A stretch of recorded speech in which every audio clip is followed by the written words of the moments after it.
ان فی خلق السماوات والارض، بے شک پیدا کرنے میں آسمان و زمین کے، واختلاف اللیل والنہار، اور بدلنے میں رات اور دن کے، والفلک التی، اور اس کشتی کے چلنے میں، تجری جو چلتی ہے، فی البحر سمندر میں، بما ينفع الناس، ان چیزوں کو لے کر جو فائدہ دیتی ہے لوگوں کو۔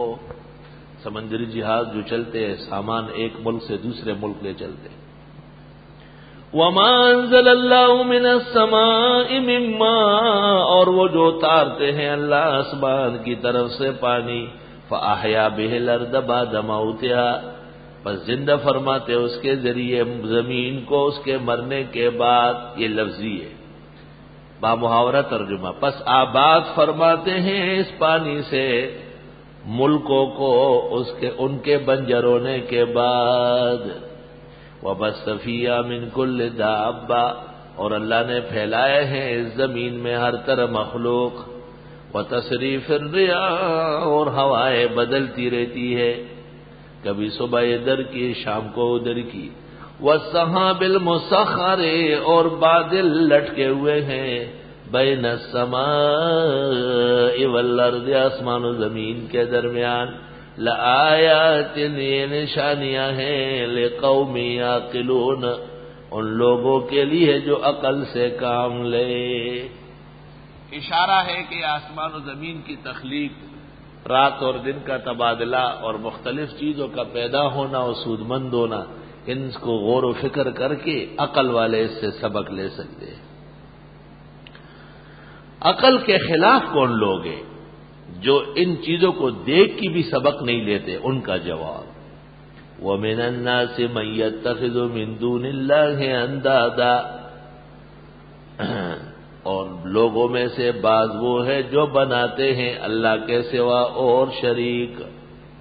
اندادا فلا تجعلوا للہ اندادا، یا ایھا الناس اعبدوا کا مضمون چل رہا ہے۔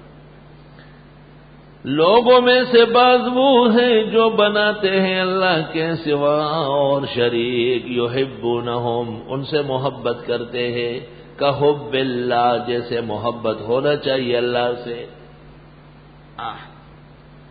کسی سے توقع رکھتے ہیں یہ بیٹا دے دے گا، کسی سے توقع رکھتے ہیں یہاں آنے جانے سے شادی ہو جائے گی، کہیں کی نیاز اور چڑھاوا دیکھ کے یہ خیال ہے کاروبار میں برکت ہو جائے گی۔ یحبونہم کحب اللہ، درگاہوں سے، قبروں سے، زیارتوں سے والہانہ محبت کرنا، یہ دلیل ہے کہ اس شخص کے دل میں خدائی عظمت اور بڑائی نہیں ہے۔ والذین آمنوا، وہ لوگ جو ایمان والے ہیں، اشد حبا للہ، وہ زیادہ مضبوط ہے محبت میں اللہ کے، اللہ تعالیٰ کی محبت میں وہ خوب پختہ ہے۔ محبت جو اس کی عطا ہو گئی، یہ دنیا بھی جنت نما ہو گئی، اصل خدائی محبت۔ وَلَوْ يَرَى الَّذِينَ ظَلَمُوا، ہمارے اس محلے میں ایک نمازی ہے، ایک دن مجھے کہتا ہے داتا کے مزار پہ گیا، پنڈی برامام کے ہاں گیا، ادھر گیا، ادھر گیا، ادھر گیا، سندھ کے زیارات باقی ہے، یہ بھی ہو جائے گا، تھک گیا۔ میں نے کہا وظالما وَأَنَّ الْمَسَاجِدَ لِلَّهِ فَلَا تَدْعُوا مَعَ اللَّهِ أَحَدًا، مسجدوں میں جانا کافی ہے، درگاہوں پر جانا کوئی ضروری نہیں، بلکہ اس زمانے کی درگاہوں پر نہ جانے میں سلامتی ہے۔ اگر درگاہوں پر جانا کوئی مسئلہ ہوتا تو آدم علیہ السلام کی زیارت کے لیے آپ صحابہ لے کے نکلتے۔ نوح علیہ السلام کی قبر جبل ابی قبیس کے نیچے ہے، کسی ایک دن بھی آپ وہاں رکے نہیں۔ موسیٰ علیہ السلام کی قبر اور ان میں کھڑے ہو کر موسیٰ کو نماز پڑھتے دیکھنا معراج میں ہوا، لیکن نہ آپ نے جانے کا کہا اور نہ صحابہ نے والہانہ رویہ دکھایا۔ قبر کو سجدہ نہ کیا ہے نہ کریں گے، یہ ظلم گوارا نہ کیا ہے نہ کریں گے۔ حقیقت میں اسلام میں قبور پر جانے کی کوئی حقیقت نہیں، اس لیے محدثین کہتے ہیں مدینہ منورہ جاتے ہوئے مسجد نبوی کا ارادہ کافی ہے۔ قبر رسول وہ امتیازی ہے، آپ کی خصوصیت ہے۔ دنیا میں ایک قبر ہے جو بے اتفاق کے صحابہ بنی ہے اور محفوظ رہی ہے، اس لیے شفاء السقام الی زیارت خیر الانام وغیرہ میں بزرگان دین نے زیارت کی نیت سے جانے کو بھی جائز کہا ہے، اور ابن تیمیہ نے زیارت القبور میں اس کا رد لکھا ہے، لیکن اس پر بھی محدثین کا اتفاق ہے کہ مسجد کے عزم سے سفر زیادہ مبارک ہے، یعنی زیادہ اختلاف سے نکلنے والا ہے۔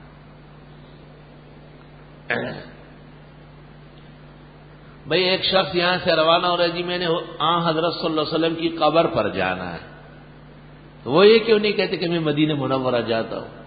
وہ یہ کیوں نہیں کہتے کہ میں نے مسجد نبوی جانا ہے؟ جب مسجد نبوی پہنچ جائیں گے تو زیارت النبی کرنا لازم ہو جائے۔ اور یہ بات میں نے نہیں کہی، جناب رسول اللہ صلی اللہ علیہ وسلم فرماتے لا تشد الرحال الا الى ثلاثه مساجد، 3 مسجدوں کی برابر سمجھ کر کہیں کا سفر نہ کیا جائے، مسجد الحرام و مسجد الاقصی و مسجدی ھذا، بیت اللہ شریف، بیت المقدس، اور فرمایا میری مسجد۔ یہ تو حضرت کا ارشاد ہے صحیحین میں۔ وَلَهَا أَقْوَالٌ حَوْلَهَا فمن أراد التفصيل والتدليل فعليه أن يراجع إلى زيارة القبور للحافظ ابن تيمية أو إلى شفاء السقام إلى زيارة خير الأنام لتقي الدين أو إلى زيارة القبور لمولانا بادشاہ گل اکوروی رحمہ اللہ۔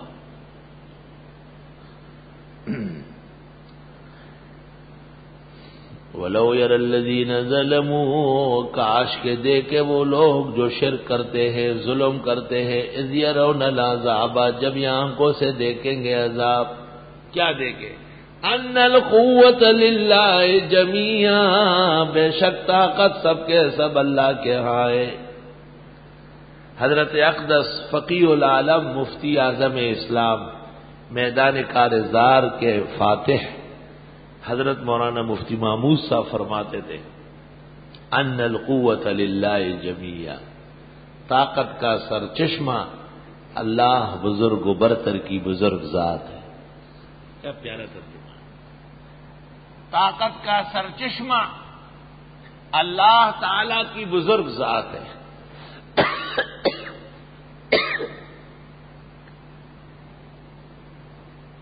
وَأَنَّ اللَّهَ شَدِيدُ الْعَذَابِ، اور بے شک اللہ سخت عذاب دینے والا ہے۔ اب ان کا سوء انجام مشرکین کا جنہوں نے غیر اللہ سے اعتقاد رکھا ہے۔ اِسْتَبَرَّأَ الَّذِينَ اتُّبِعُوا، جس وقت بیزار ہو جائیں گے وہ جن کا اتباع کیا گیا، معبودان درگاہوں والے بزرگ، من الذین، ان لوگوں سے، اتبعوا جنہوں نے ان کا اتباع کیا، وَرَأَوُا الْعَذَابَ، اور یہ دیکھ لیں گے عذاب، وَتَقَطَّعَتْ بِهِمُ الْأَسْبَابُ، اور ٹوٹ جائیں گے آپس میں تعلقات، کوئی رشتہ نہیں رہا۔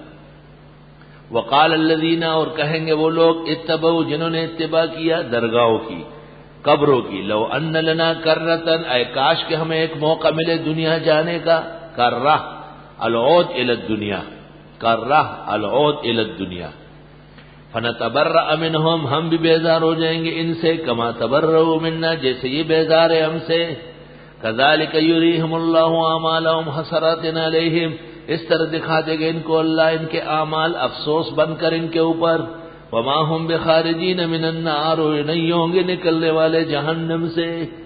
وہاں کا افسوس اور تاسف تو چھڑانے والا نہیں ہے۔ جس طرح ایک بری عادت ان کی غیر اللہ سے عقیدت و احترام تھی اور اس کے نتیجے میں وہ خدا سے دور ہو گئے تھے، اسی طریقے سے ان میں حلال و حرام میں بھی احتیاط نہیں تھی، اس کی تفصیل، یا ایھا الناس، اے لوگو، کلو کھاؤ، مما ان چیزوں میں، فی الارض جو زمین میں ہے، حلالا طیبا، حلال اور پاک۔ دیکھو چائے پاک ہونا چاہیے، اگر چائے میں تنکے گر گئے، مٹی گر گئی تو قابل استعمال نہیں ہے۔ دودھ پاک صاف ہو لیکن پاک ہو، اگر اس میں پیشاب مل گیا ہے تو قابل، خون کا قطرہ گر گیا، قابل استعمال نہیں رہا۔ تو حلال بھی ہو اور طیب بھی ہو۔ کہتے حلال اسے کہتے جس کو شریعت جائز کہے، اور طیب اس کو کہے جس کو طبیعت مان لے۔ کھانا حلال ہے لیکن جو شخص سیر ہو کو چکا ہے اس کے لیے جائز نہیں ہے۔ پیٹ بھر کے کھانا کھانا فقہا کہتے مکروہ ہے۔ دوا صحت کے لیے ہے لیکن غیر مریض کے لیے قابل استعمال نہیں ہے۔ اے لوگوں، کھاؤ ان چیزوں میں سے جو زمین میں ہے، حلال اور صاف ستھری۔ ولا تتبعوا خطوات الشیطان، اور مت چلو شیطان کے قدموں پر، انہ لکم عدو مبین، بے شک وہ تمہارا دشمن ہے واضح۔ وہ کہے گا یار کتنے لوگ جھینگا کھاتے ہیں، کتنا مہنگا بک رہا ہے، کیا فرق پڑتا ہے؟ ایک گلشن والا مولوی اس کو ناجائز کہتا ہے، میں ناجائز کہتا ہوں۔ یہ قرآن کی آیت ہے۔ ایمان اپنا مضبوط کرو، اب تکڑا ہو جاؤ ذرا۔ دیوبندیوں کی دارالعلوم دیوبند کے بنیاد اور تعمیر تو مولانا محمد قاسم نے کی، لیکن عقائد رشید احمد گنگوئی نے بنائے، اچھی طرح یاد رکھو۔ مولانا رشید احمد گنگوئی کو علماء دیوبند کہتے ہیں فقیہ الہند، محدث الہند اور ولی الہند۔ ان کا اردو فتاوی ہے، فتاوی رشیدیہ۔ حضرت فرماتے جھینگا غیر ماہی حشرات الارض میں سے ہے، ناجائز اور حرام، ناجائز اور حرام۔ جھینگا مچھلی نہیں ہے۔ عبدالحی لکھنوی نے حیات الحیوان سے متاثر ہو کر مجموعہ فتاوی میں لکھا تھا انہ من السماء، یہ پراپیگنڈا تشوافے کا۔ اور شیخ الاسلام شیخ العرب والعجم مولانا حسین احمد مدنی جس دسترخوان پر بنگلہ دیش میں بیٹھتے بنگال میں، یہ شرط تھی کہ وہاں جھینگا نہ ہو۔ بنگال میں بیٹھا ہوا تھا، بنگالیان جمع تھے، مجھے کہتے زینگے کو کچھ نہ کہے۔ میں نے کہا زینگا ناجائز ہے، کہ لوگ خفا ہو جائیں گے۔ میں نے کہا میں لوگوں سے چندہ لینے نہیں آیا ہوں، میں یہاں پیسے دینے آیا ہوں۔ ایک بنگالی مجھے کہتا ہے ہمارے بنگال کے علماء کا اتفاق ہے۔ میں نے کہا یہ اتفاق کب ہوا ہے اور کس کس کا ہوا ہے؟ مولانا اطہر علی سلہٹی جیسے عالم کی کتاب ہے التبیان فی حرمت الربیان۔ یہ واضح اعلان ہے کہ جھینگا ناجائز ہے اور مچھلی نہیں ہے، اور حلال و حرام میں جب تعارض آ جائے تو ترجیح حرام کو ہے، کیونکہ حرام سے بچنا فرض ہے اور ہر حلال چیز کا استعمال ضروری نہیں۔ اور بنگالیان مبتلا بھی ہی ہے، جھینگا خور ہے، ان کا فتویٰ تو معتبر نہیں ہے۔ فتاوی عالمگیری میں لکھا ہے مفتی جس گناہ میں مرتکب ہو اس میں اس کا قول معتبر نہیں ہے، جھینگا خوروں کے قول نہیں چلے گی۔ وہ کہتے ہیں اگر حرام ہوتا تو کھلے بازاروں میں نہ بکتا، تو میں کہتا ہوں کٹاکٹ جو بکتے ہیں بکروں اور مینڈوں کے خوشیے کپورے زناور کھٹے آپ دکانوں کی پخی کٹا کٹا کٹا کٹا، یہ بیٹھا رہتا ہے اس کے انتظار میں۔ تا دلاوڑ کٹوائی پسر کا سمسائی دی لکا پکے ور کا زنی موزیان بور تگی ڈگروی۔ تو بازار میں کپورے بک رہے ہیں اور ہر حلال جانور میں 7 چیزیں حرام ہیں۔ سنن کبریٰ للبیہقی اور بدائع الصنائع جلد 5 صفحہ 60-61 تمام معتبرات میں موجود ہے۔ امداد الفتاوی جلد 4 صفحہ 128، ہر حلال جانور میں 7 چیزیں حرام ہیں۔ ان میں یہی چیزیں ہیں یحرم من اجزاء الحیوان الحلال 7، حلال جانور کے جسم کی 7 چیزیں حرام ہیں۔ الدم المسفوح، بہتا ہوا خون، والذکر والانسیان اور کپورے، والقبل والغدہ والمسانہ والمرارہ۔ اللہ اکبر۔ حرام ہے ہر حلال حیوان کے جسم میں سے 7 چیزیں: بہتا ہوا خون، آلہ تناسل، کپورے، قبل پیشاب کی نالی، اور غدہ غدود، اور مسانہ اور مرارہ شینے۔ بدائع الصنائع جلد 5 صفحہ 61، فتاوی شام جلد 5 صفحہ 191، امداد الفتاوی جلد 4 صفحہ 118۔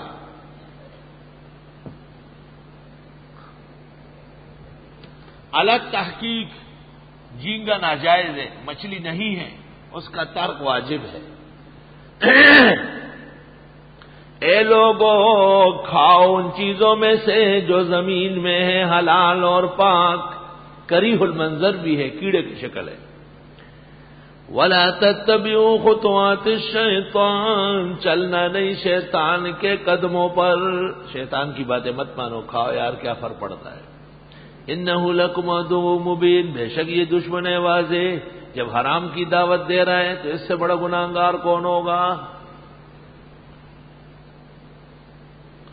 انما یامرکم بالسوء والفحشاء، بے شک شیطان حکم دیتا ہے تم کو ناکارہ کام کرنے کا اور بے حیائی کے کاموں کا۔ سوء جو شرعاً برا ہے، فحشاء جو عقلاً کبھی ہے۔ وَأَن تَقُولُوا عَلَى اللَّهِ مَا لَا تَعْلَمُونَ، اور یہ کہ کہو اللہ پر وہ جو جانتے نہیں۔ وَإِذَا قِيلَ لَهُمْ، اور جب کہا جاتا ہے ان سے اتبعوا، اتباع کرو ما انزل اللہ، جو اتارا اللہ نے، یعنی اسلام کا، قرآن کا، سنت کا۔ قالوا، کہتے ہیں بل نتبع ما الفینا علیہ آباءنا، بلکہ ہم اتباع کرتے ہیں اس کا جس پر پایا اپنے بڑوں کو، الفینا وجدنا۔ اولو کان آباؤہم لا یعقلون شیئا ولا یہتدون، اگرچہ تھے بڑے ان کے کہ عقل نہیں رکھتے تھے کچھ اور نہ ہدایت والے تھے۔ وہ بڑے جن کی نہ عقل ہو نہ ہدایت ہو، ان کا اتباع منع ہے۔ تو آیت سے مجتہدین کی تقلید کی ضرورت معلوم ہوئی، وہ عاقل بھی تھے اور وہ ہدایت یافتہ بھی تھے۔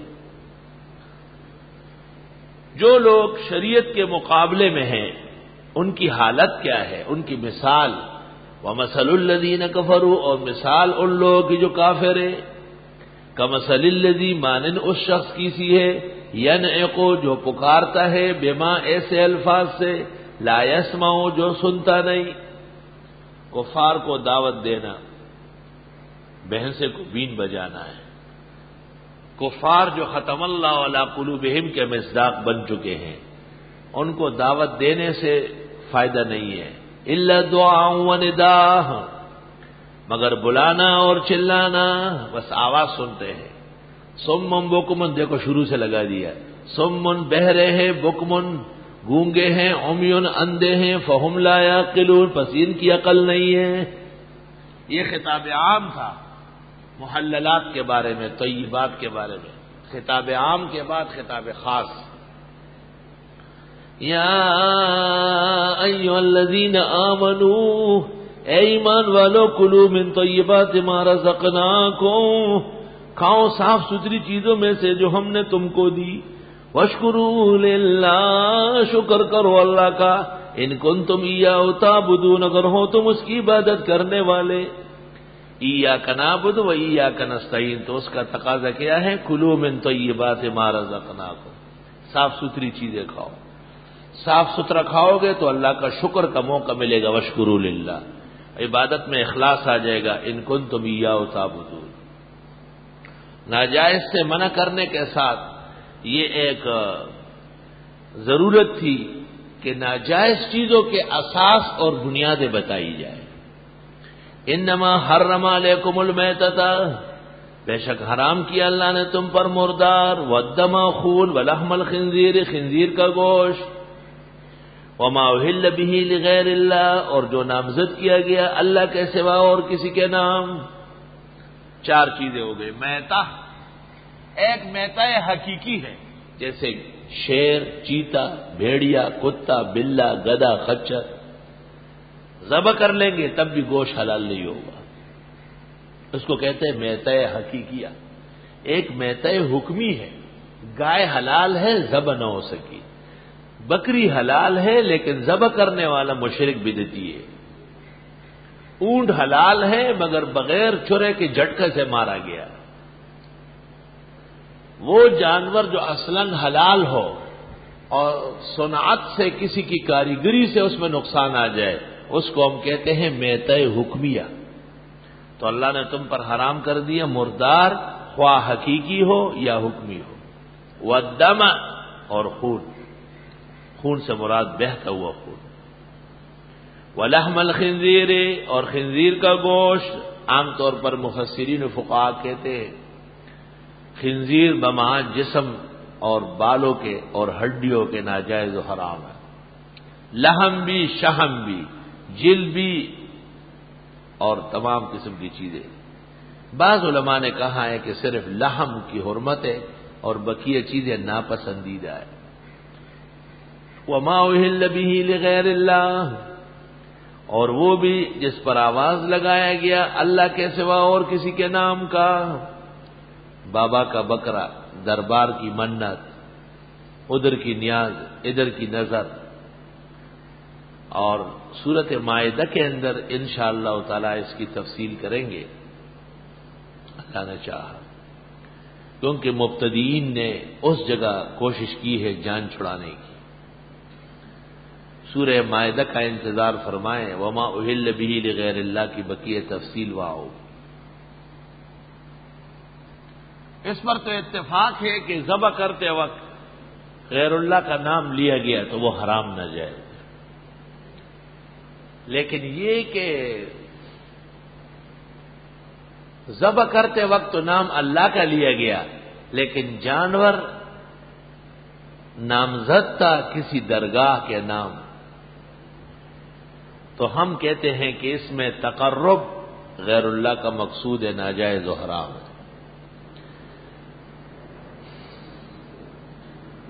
تفسیر کبیر کی ایک عبارت سن لے. قال العلماء لو ذبح مسلم ذبیحۃ وقصد بها التقرب الی غیر اللہ، اگر کسی مسلمان نے جانور ذبح کیا لیکن کسی غیر اللہ کے ثواب کے لیے، اس کو راضی کرنے کے لیے، خوشنودی کے لیے، سارا مرتدن، یہ مرتد ہو گیا. وہ ذبیحتہ میتہ، اور ذبیحہ مردار ہے. تفسیر کبیر جلد 3، یہ میرے پاس ایک علیحدہ نسخہ ہے، بڑا نسخہ ہے. بس تفسیر کبیر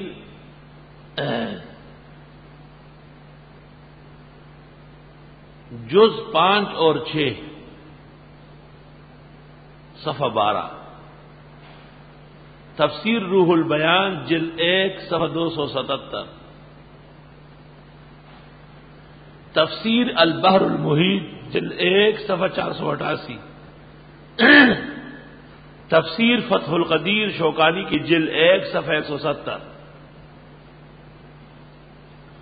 اور فتاوی شام جلد 2 صفحہ 128.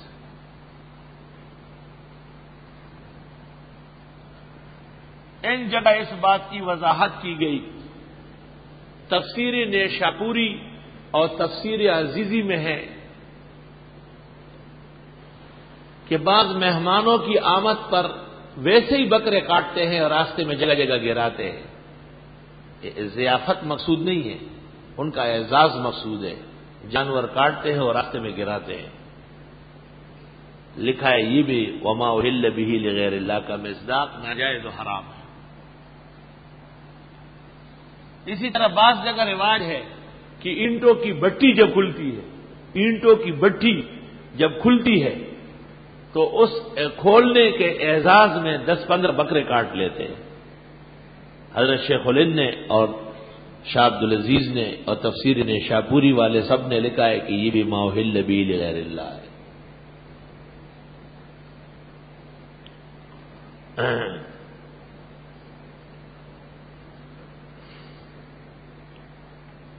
وما اہل بہ لغیر اللہ میں مبتدئین مبتلا ہے، ان کے درگاہ اور مزارات کے جو نظر و نیاز ہے وہ اسی کا مصداق ہے۔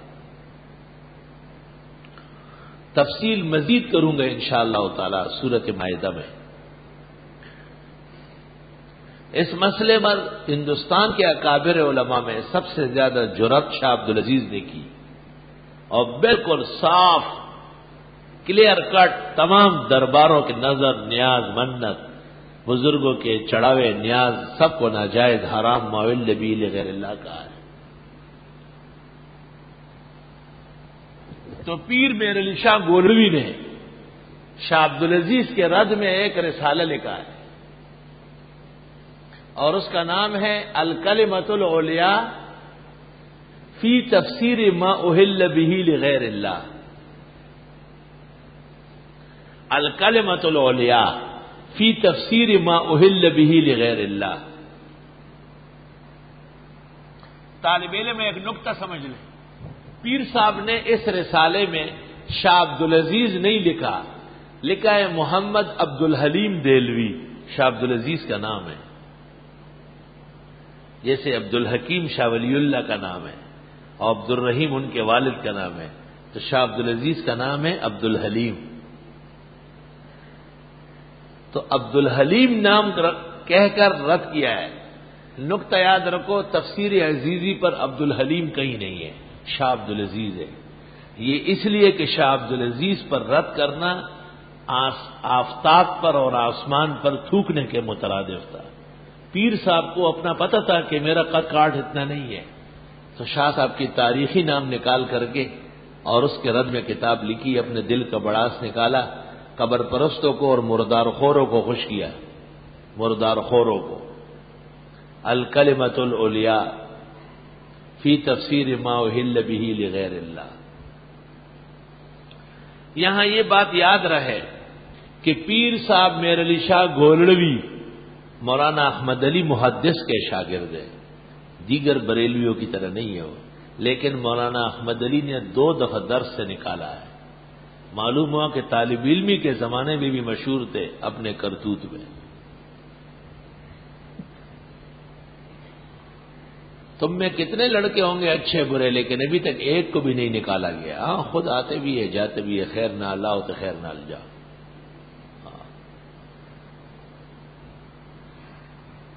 اخیر میں حضرت مولانا احمد علی صاحب نے ان کو معذرت کی کہ میں آپ کا اخلاص مانتا ہوں، لیکن طلباء میں شور ہوتا ہے آپ کے آنے سے۔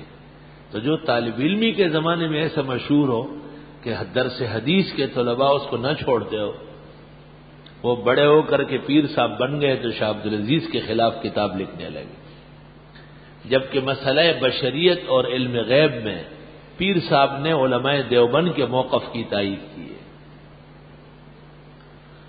مولانا عطا اللہ شاہ بخاری رحمت اللہ علیہ بھی پیر صاحب سے بیعت ہو گئے تھے، پیر میر علی شاہ گولڑوی سے۔ توبہ، عجائب و غرائب ہے۔ پیر صاحب کے سب سے عمدہ اور علمی کتاب سیف چشتیاں ہے، جو انہوں نے مرزا غلام احمد کے مقابلے میں لکھی، اور بہت اچھی کتاب ہے۔ اس سے پہلے ایک کتاب انہوں نے لکھی شمس الہدایہ۔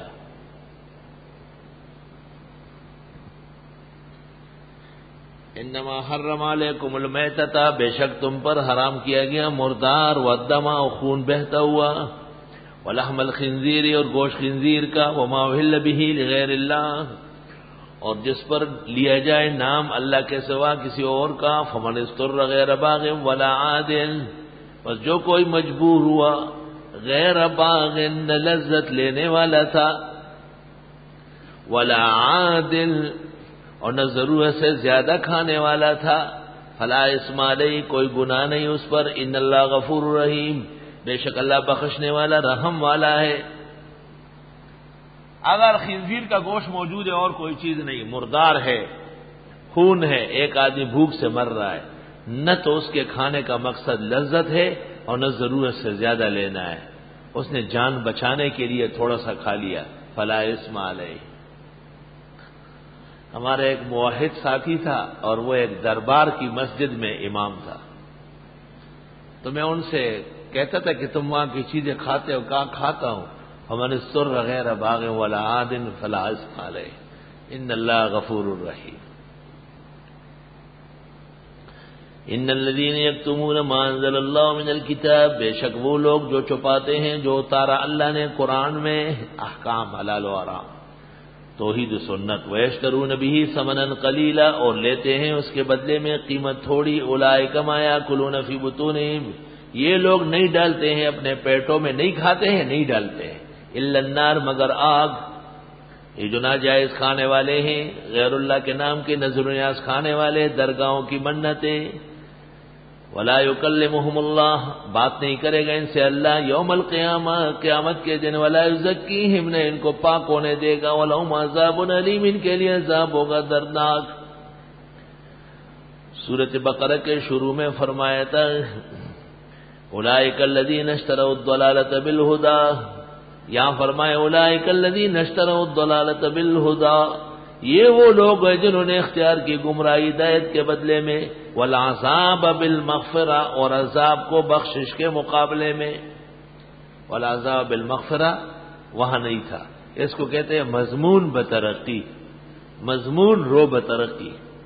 فما اصبرهم علی النار، کس چیز نے ان کو صبر دیا ہے آگ کے لیے، کہ یہ آگ پر راضی ہے لیکن حرام چھوڑتے نہیں، ذالک بأن اللہ نزل الکتاب بالحق، یہ اس لیے کہ اتاری اللہ نے کتاب برحق، وإن الذین اختلفوا فی الکتاب، بے شک جو لوگ اختلاف کرتے ہیں کتاب میں، لفی شقاق بعید، وہ دور کے اختلاف میں ہے۔ شاہ عبد القادر نے تفسیر میں کہا ہے شقاق بعید کے معنی ہے ایسا اختلاف کرنا کہ واپس نہ آ سکے۔ یہ 100 آیات میں توحید کا مسئلہ تھا، اور پھر 76 آیات کے اندر رسالت کا کے مسائل تھے، لیکن شبہات کے رد اور جواب کے ساتھ۔ اب تیسرا مضمون شروع ہو رہا ہے، اس کو کہتے ہیں مسئلۃ الجہاد۔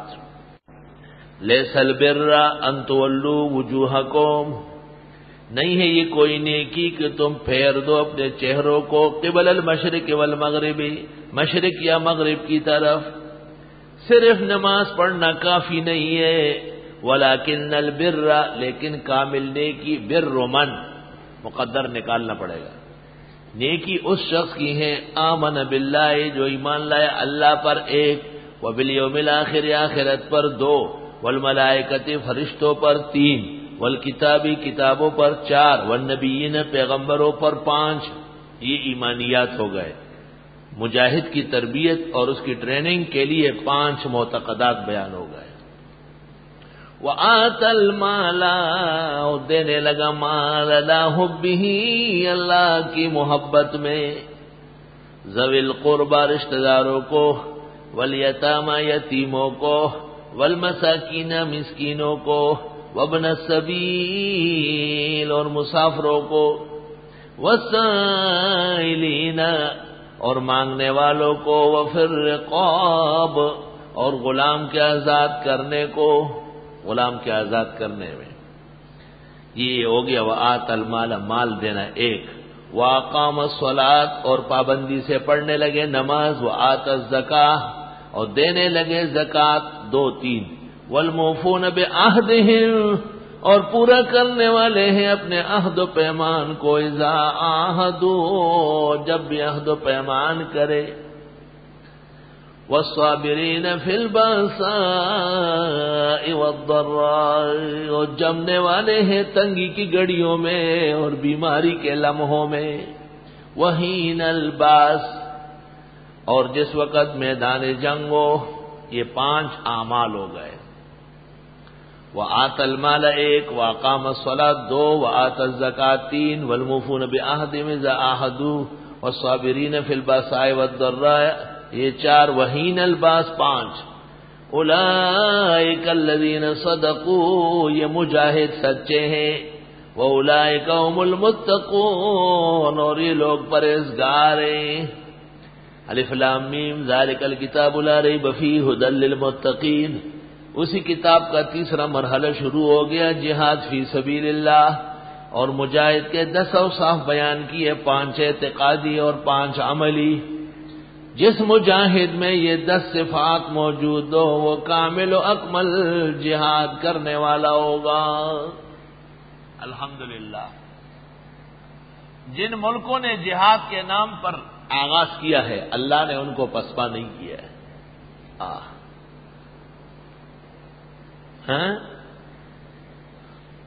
یہ اسباب کی شکست، ہتھیار کی کمی کی شکست، افراد کی یہ علیحدہ چیز ہے، عزائم کی شکست نہیں ہے۔ سورۃ فتح کب نازل ہوئی؟ جب حدیبیہ میں پیغمبر اور صحابہ کو بغیر عمرہ کیے لوٹنا پڑا، تو اللہ تعالیٰ نے کہا انا فتحنا لک فتحا مبینا، بے شک ہم نے فتح کر کے دے دیا آپ کو کل عالم فتح کر کے۔ اس کو کہتے ہیں فتح العزائم۔ مجاہد اور مومن کو وہ شکست کرنا خطرناک ہے جس میں اس کا ارادہ ختم ہو جائے۔ اللہ تعالیٰ سے عزم اور ارادے کی پختگی اور بلندی ہمیشہ مانگا کرو۔ یہ جہاد فی سبیل اللہ کا مرحلہ شروع ہوا، اور جہاد کا پہلا مرحلہ تربیت کا ہے، تدریب کا ہے، تمرین کا ہے، ٹریننگ کا ہے۔ مجاہد، سپاہی، جہادی اللہ تعالیٰ کے راستے میں سربکف ہونے والا وہ مضبوط ہونا چاہیے۔ الجہاد ماضٍ منذ بعثنی اللہ، جہاد رہے گا جب سے مجھے اللہ نے بھیجا ہے۔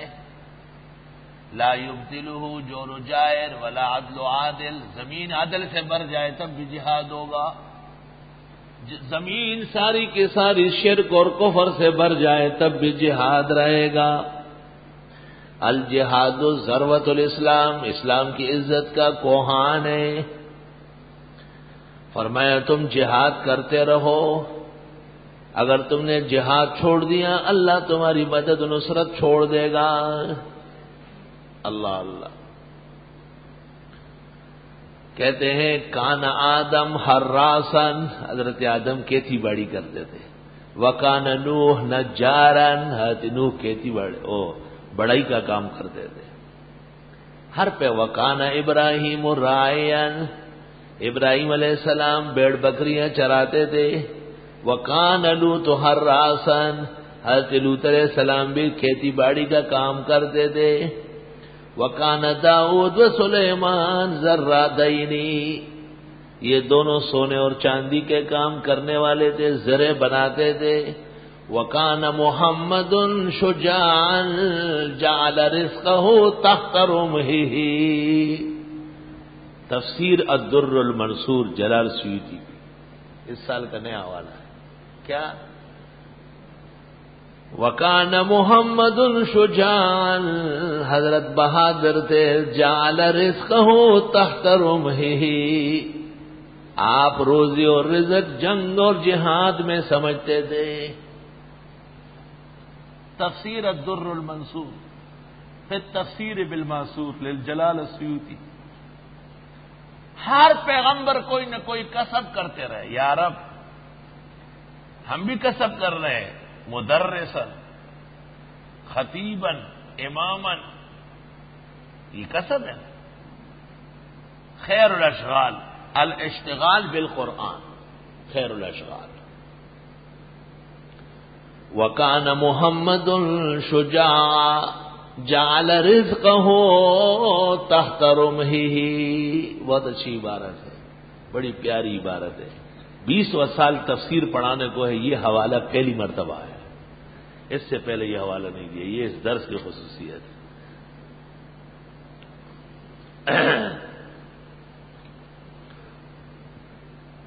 جہاد پر سب سے پہلے عبداللہ بن المبارک نے کتاب لکھی ہے، اس کا نام کتاب الجہاد، اور ہر محدث مفسر فقی نے اس پر طویل کلام کیا۔ بخاری کے مغازی اور جہاد الگ الگ مشہور ہے، واقدی کے مغازی مشہور ہے، ابو معشر کے مشہور ہے، ابن سعد کے مشہور ہے۔ یہ مجاہد کی ٹریننگ ہے، اس کی تربیت ہے، اس کو توحید سکھا دی، تہذیب الاخلاق بھی، رسالت پر ایمان مضبوط کر دیا اور شبہات کو رد کر دیا۔ اب اس کو جہاد کے لیے تیار کیا جا رہا ہے کہ وقت قریب ہے، جہاد ہونے والا ہے، عقیدہ پختہ کر لو اور اعمال مضبوط کر لو۔ 10 اوصاف مجاہد کے ہیں، جب یہ 10 اوصاف کسی مجاہد میں موجود ہو وہ کبھی میدان سے بھاگے گا نہیں۔ آنا من باشم کے روزے جنگ بینی پشت من، آمنم کاندر میں آنے خاک و خوں بینی سرے۔ میں وہ نہیں جو بھاگے، انا نبی الملحمہ، میں پیغمبر جنگجو۔ یہ کوئی نیکی نہیں کہ تم منہ موڑ لو مشرق اور مغرب کی طرف، لیکن نیکی اس شخص کی نیکی ہے جو ایمان لائے اللہ پر و آخرت کے دن پر، خدا کے فرشتوں پر اور آسمانی کتابوں پر اور پیغمبروں پر۔ یہ 5 معتقدات۔ وَآتَ الْمَالَ عَلَىٰ حُبِّهِ، آگے اس کی تفسیر ہے پھر، اور دے مال اللہ کی محبت میں۔ یاد رکھو محبت میں دینا محبت والوں کو دیا جائے گا۔ مال خرچ کر رہا ہے لیکن زندیق اور ملحد کے ہاں جو کہتا ہے میں بغیر امتیاز مذہب کے انسانیت کی خدمت کر رہا ہوں، اس زندیق و ملحد کو آپ زکوٰۃ صدقات خیرات بھیج رہے ہیں۔ آپ کو دینی مدرسوں سے شرم و حیا نہیں آتی جو خالص دین کے قلعے ہیں؟ مال خرچ کرتے ہیں اللہ کی محبت میں۔ یہ نقطہ بھی یاد رکھو کہ اللہ کی محبت میں خرچ کرنے کے لیے ضروری ہے کہ رب العالمین کے محبوبوں کو دیا جائے۔ اکل طعامکم الابرار، آپ کی چیزیں اچھے لوگ کھائے، سبحان اللہ۔ ذوی القربى رشتہ داروں کو، والیتامى یتیموں کو، والمسکین مسکین کو، اور مسافر کو، مانگنے والوں کو، غلام چھڑانے میں ایک۔ وَأَقَامَ الصَّلَاةَ، پابندی سے پڑھتے نماز، وَآتَى الزَّكَاةَ، دیتے زکوٰۃ، وَالْمُوفُونَ بِعَهْدِهِمْ إِذَا عَاهَدُوا، پورا کرنے والے عہد کو جب بھی عہد کرے۔ وَالصَّابِرِينَ فِي الْبَأْسَاءِ وَالضَّرَّاءِ، جمنے والے ہیں تکلیف کے وقت۔ بأس الشدہ، لا باس به، لا باس به فقہا کہتے ہیں خلاف اولا کو۔ لا باسا، کوئی مذائقہ نہیں، فرض نماز کے بعد ذکر کرنے بیٹھ جاؤ، کیا مطلب؟ یعنی جائز ہے، بہتر نہیں ہے۔ تحقیق یہ ہے کہ خلاف سنت۔ کلمۃ لا باسا تستعمل لخلاف الاولا۔ مفسرین کہتے ہیں بأسا جب ضرّا کے ساتھ آ جائے تو بأسا سے مراد ہے تنگی مال، کیا؟ اور ضرّا کے معنی بیماری ہے جسم کی، سبحان اللہ۔ یہ ارمان ہے مفسروں، خدا تعالیٰ نے کیسی کامل سمجھ عطا فرمائی۔ مفسر تو دنیا میں 4 ہے، ایک ابن جریر ہے، دوسرا ابن کثیر ہے، اور تیسرا آلوسی ہے، اور چوتھا خطیب شربینی ہے، السراج المنیر والی۔ اور آئے گا زمانہ کہ تجھے یاد رکھے گا۔ تجھے میں کیا کہوں کہ اس عاجز اور فقیر کو بھی اللہ تعالیٰ نے مناسبت دی ہے، ملکہ نہیں مناسبت۔ اس دور میں مناسبت غنیمت ہے، اہل علموں کی مناسبت نہیں رہی، مناسبت۔ اور کتنا کرم و احسان فرمایا کہ 20 سال سے مسلسل تفسیری نشست قائم ہے، الحمدللہ۔ یہ میں دفتر میں پڑھاتا تھا، چند طلباء مدرسوں کے آتے تھے، 30-40، پھر بڑھ گئے تو یہاں مسجد میں بیٹھ گئے، 70 ہو گئے۔ جب رمضان گزر رہا تھا تو 200 ہو گئے تھے، الحمدللہ۔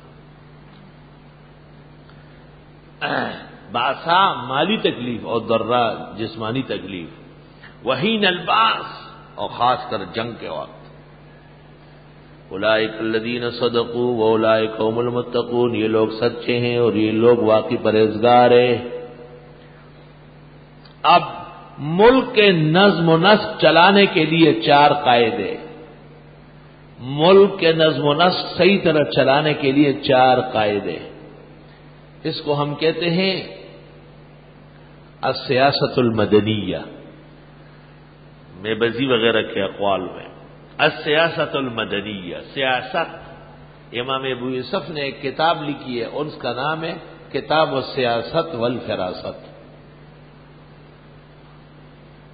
سیاست محنت مشقت کو بھی کہتے ہیں۔ سیاسی لوگ ہمیشہ تکلیف میں ہوتے ہیں، پریشان، بڑے پیسے، بڑے پلاٹ، بنگلے، کوٹیاں سب کمائی، مگر تکلیف بہت زیادہ ہے، آزمائش سخت، آزمائش سخت، آسان نہیں ہے ایسے زندہ باد مرد آباد کے نعرے لگانا۔ میں خود سیاسی نہیں ہوں، جمعیت العلماء اسلام کو اہل حق کا نمائندہ جماعت سمجھتا ہوں میدان عمل میں، بغیر روک ٹوک شک شبے کے۔ مولانا سے دوستانہ بر ہے، لیکن الحمدللہ احقاق حق میں کبھی مداہنت نہیں کی، برسرعام اور منہ پر تمام حقائق بتائے جاتے ہیں، وہ بھی خوش دلی سے قبول کرتے ہیں جو قبول کرنے کے ہو، ورنہ لکل وجہۃ ہو مولیھا فاستبقوا الخیرات، مولویاں باشد کے چپ نہ شود۔ اور سیاسی علماء کے باوجود مدرس علماء مسجد اور مدرسوں میں رہنے والے، میں سمجھتا ہوں سیاسی علماء کا مقام اونچا ہے، وہ مشکلات بہت گزارتے ہیں۔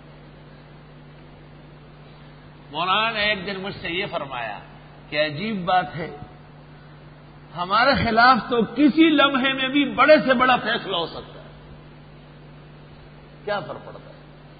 اپنے ابا کو خوش کرنے کے لیے کہ بھئی یہ 30-40 آدمی ہیں، ان کو مار ہی دو۔ تو مولانا نے ایک دن مجھ سے سفر میں کہا کہ ہمیں تو ہر وقت تیار رہنے کی ضرورت ہے، ہمارا تعلق تو طلباء و نمازیوں سے، وہ تو نیک لوگ ہیں، لیکن ان کا تعلق میدان عمل کے فساق اور بے دینوں سے ہے، ان پر حق واضح کرنا آسان کام نہیں ہے۔ سیاسی علماء کا احترام چاہیے، ان کے ساتھ تصویریں مت کھنچواؤ، ان کے ساتھ شعبہ دبازیوں سے دور رہو، وہ شاید مستر ہوں گے، آپ بچے اس سے، لیکن ان کی نصرت اور حمایت جہاں تک ہو سکے ہونا چاہیے۔ ان کا بھی احسان ہے، جب اسلام کو تکلیف پہنچتی ہے، علماء و طلباء کو زحمت پیش آتی ہے، تو وہ بھی بیچ میں آ کے کھڑے ہوتے ہیں۔ بجرم عشق تو میں کوشید غوغائز، تو نیز برسر باما مدی تماشائز، احسان ماننا چاہیے۔ الحمدللہ، اللہ اکبر۔ ہماری تنظیم سواد اعظم اہل سنت کا تعلق صرف مسلک دیوبند کے مساجد اور مدارس کا تحفظ ہے، مبتدئین سے، بدعتیوں سے، بس آگے اس کا سیاست سے کوئی تعلق نہیں۔ سیاسی تنظیم اہل حق کی ایک ہے میدان میں، اور وہ وہی ہے جس کا نام لے لیا، اور یہ حضرت شیخ الہند، حضرت مدنی، حضرت لاہوری، حضرت مولانا غلام غوث، حضرت مفتی صاحب کی امانت ہے جو ہمارے بھائی لوگ اٹھائے ہوئے ہیں۔ میں تو دیوبندی کے لیے لازم سمجھتا ہوں کہ جمعیت العلماء سے اس کا تعلق، اتنا تعلق ہو کہ اسے اہل حق کہے اور کہہ سکے کہ وہ اہل حق کی واحد تنظیم ہے، اور یہ واحد مقام ہے جہاں کلم کلا اعلان ہوتا ہے، جبکہ میں نہ ان کا رکن ہوں، نہ کبھی بنوں گا، نہ مجھے ضرورت ہے۔ ایک زمانہ تھا مجھے کراچی کا امیر بنانے کے لیے 2 دن تک یہاں جرگہ بیٹھا تھا، میں نے کہا نہیں، ہم یہ کام کر نہیں سکتے، ضعیف ہے، یہ قویوں کا کام، بہادروں کا کام۔ کوئی کام نہ کرنا اور چیزیں، اور کسی کام کے کرنے والوں کا احسان ماننا حقیقت ہے۔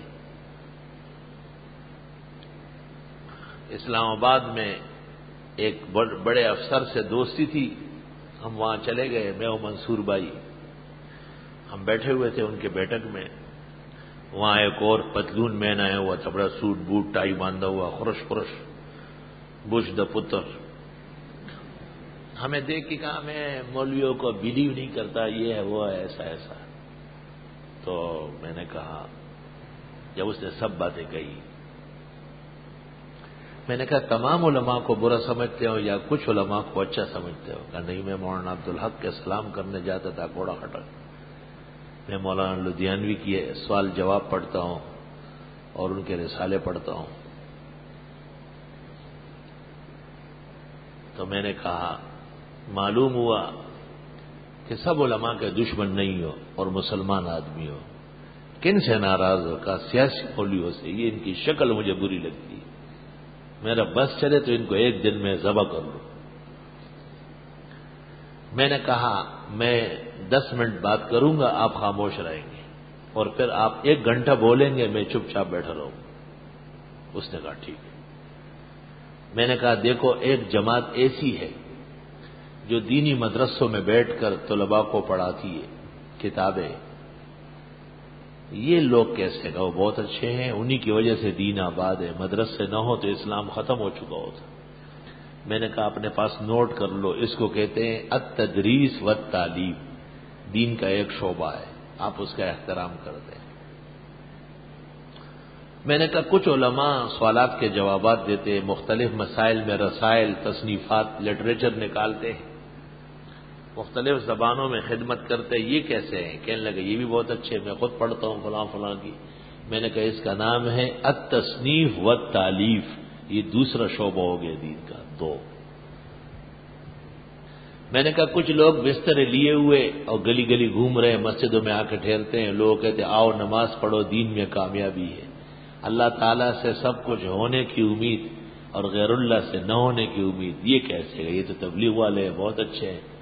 میں نے کہا تیسرا شعبہ ہو گیا دین کا التبلیغ، دعوت الی اللہ. یہ تینوں شعبے آپ مان چکے ہیں. اس نے کہا ٹھیک ہے.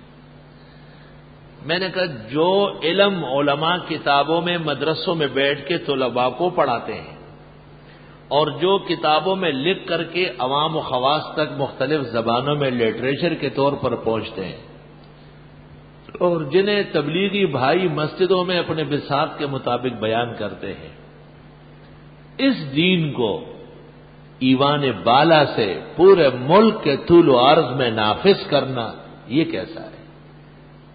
تو مجھے دیکھنے لگا، کہتے بہت ہوشیار مولوی معلوم ہو رہا ہو، کہ بڑی صفائی سے شیشے میں اتار دیا. میں نے کہا اس کو سیاست کہتے ہیں.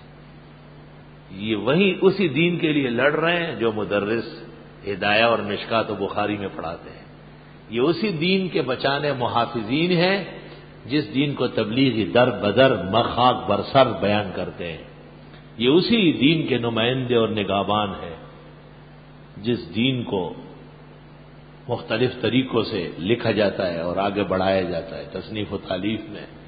تو میں نے کہا جو دین تدریس کے ذریعے، تصنیف کے ذریعے، تبلیغ کے ذریعے گلی و کوچوں میں طلباء تک ہے، اگر یہ ملک کے قومی اسمبلی، صوبائی اسمبلیاں، سینٹ، عدالت عالیہ، انتظامیہ، عسکریہ سب سے نافذ ہو جائے تو یہ برا ہے. کہنے لگا یہ تو بہت اچھا ہے. میں نے کہا یہ سیاسی مولویوں کا کام، ان کا احسان مان لو. خیر اٹھا، مجھ سے گلے ملا، مجھ سے نمبر نوٹ کیا کہ حضرت میں انشاءاللہ آؤں گا، حاضر ہوں گا. بڑا مزہ آیا. بہت آسانی سے آدمی کو ٹھیک ٹھاک کر لیتا ہوں. میں نے کہا یہ دین کا اعجاز ہے اور دین کے کمال کی برکت ہے. میرے کہنے کا یہ مطلب نہیں ہے کہ تم سوچے سمجھے بغیر سیاست میں کود مارو کہ بس مولانا صاحب نے بھی آج تفسیر. میں نے حقیقت بطور سبق کے بیان کیا ہے اور یہ میرا فرض ہے. میں اس میں کبھی کوتاہی نہیں کروں گا انشاءاللہ تعالی. مجھ سے پڑھنے والے پورے دین کو جانیں گے انشاءاللہ. ہمارا اپنا عذر ہے، ہم ان کے لیے دعا گو ہیں، مقدور بر نصرت و حمایت کے در پہ رہیں گے انشاءاللہ. یا ایھا الذین آمنوا، اے ایمان والو، کتب علیکم القصاص فی القتلی، فرض کیا گیا تم پر بدلہ لینا مقتولوں کے لیے. قتلا جمع قتیل، جیسے جرحا جمع جریحن اور شتا جمع شتیتن.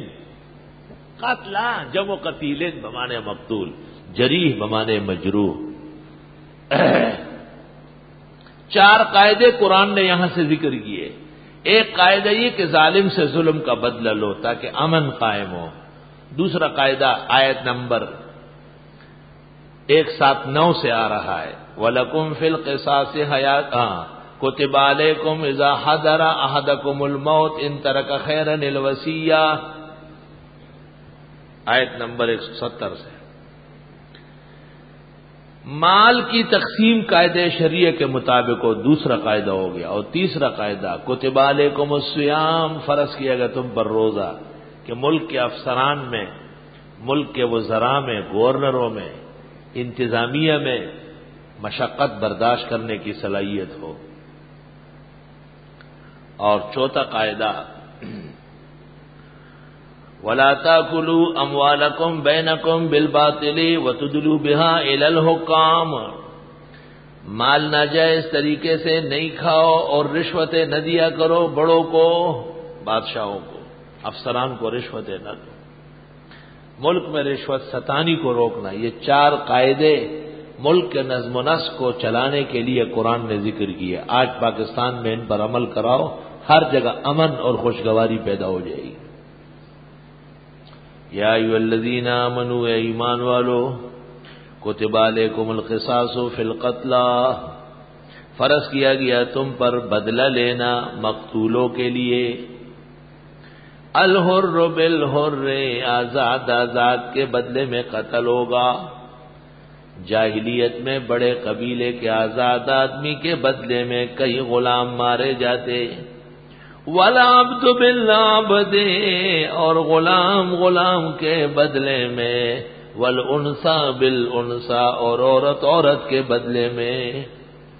یہ نہیں کہ کسی عورت نے جرم کیا تو آپ مخالف قبیلے کے آدمی مردوں کو مارے، نہ، جس نے جرم کیا وہی قصاص کیا جائے گا۔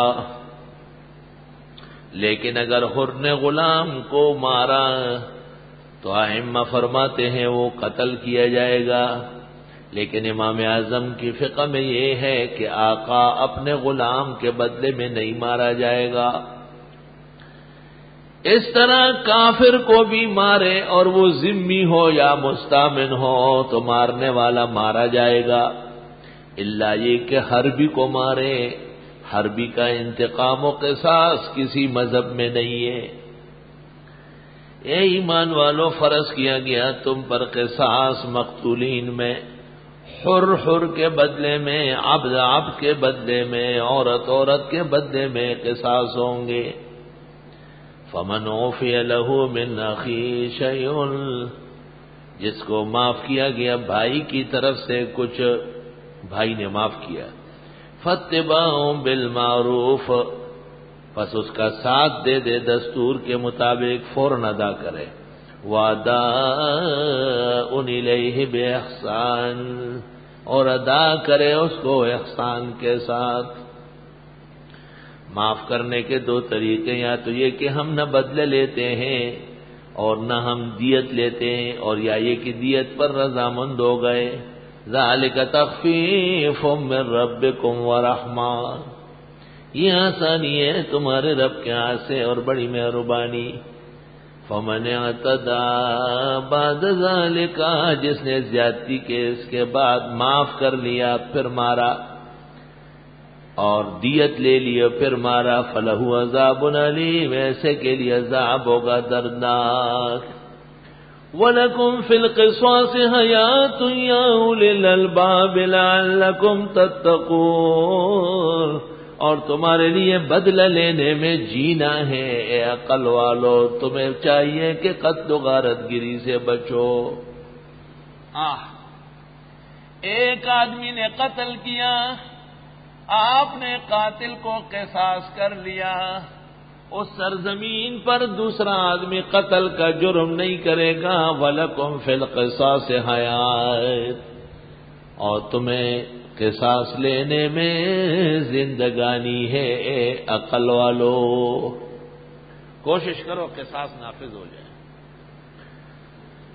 کتب علیکم اذا حضر احدکم الموت، فرض کیا گیا تم پر جب آنے لگے تم میں سے کسی کو موت، ایک شخص مرنے لگا، ان ترک خیرا الوصیہ، اگر وہ چھوڑ رہا ہے مال تو وصیت کرے، للوالدین، ماں باپ کے حق میں، والاقربین، رشتہ داروں کے حق میں، بالمعروف، دستور کے مطابق، حقا علی المتقین، یہ حق ہے پرہیزگاروں پر۔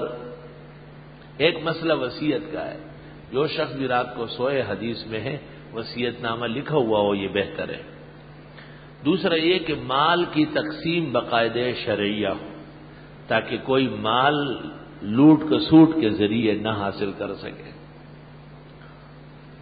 اور باقی یہ کہ ماں باپ وغیرہ کے لیے تو سہام مقرر ہو گئے ہیں، تو لا وصیت لوارث، اب تو وارث کے حق میں وصیت نہیں ہے۔